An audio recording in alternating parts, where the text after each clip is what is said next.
ফ্রিজে তেমন কিছু মাছ মাংস ছিল না, দেখি কয়েকটা হচ্ছে ছোট মাছ আছে, মানে পুঁটি মাছ যেটাকে বলে। এখন ভাবছি কি করব।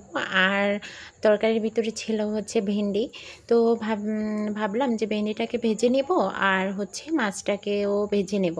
তো মাছ ভাজতে যেয়ে ভাবলাম যে না, এভাবে না, একটু তরকারি রান্না করি, যেহেতু গরম, ভাজাটার চাইতে রান্নাটা ভালো হবে।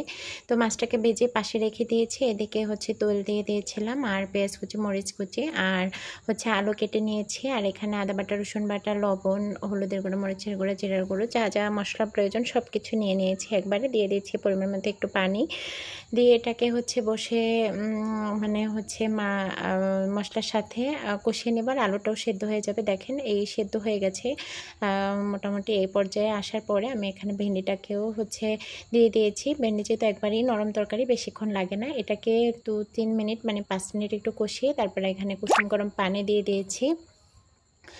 তো দিয়ে এটা উপরে আবার মাছগুলোকে বিছিয়ে দিয়েছিলাম। একবার মনে হচ্ছিল যে কাটা কাটা লাগবে, আসলে খেতে কিন্তু দারুণ হয়েছিল। আর এখন কালারটা এরকম দেখাচ্ছে রোদের কারণে, রোদ চলে আসছিল। এই যে দেখেন কত সুন্দর একটা কালার হয়েছে। এরকম কালারের তরকারি মজা না হয়ে তো পারেই না। আপনারাও এভাবে ট্রাই করে দেখতে পারেন যে মানে হচ্ছে মানে কীরকম হয়। আমার কাছে তো দারুণ লেগেছে, আমি আশা করি আপনাদের কাছেও দারুণ লাগবে।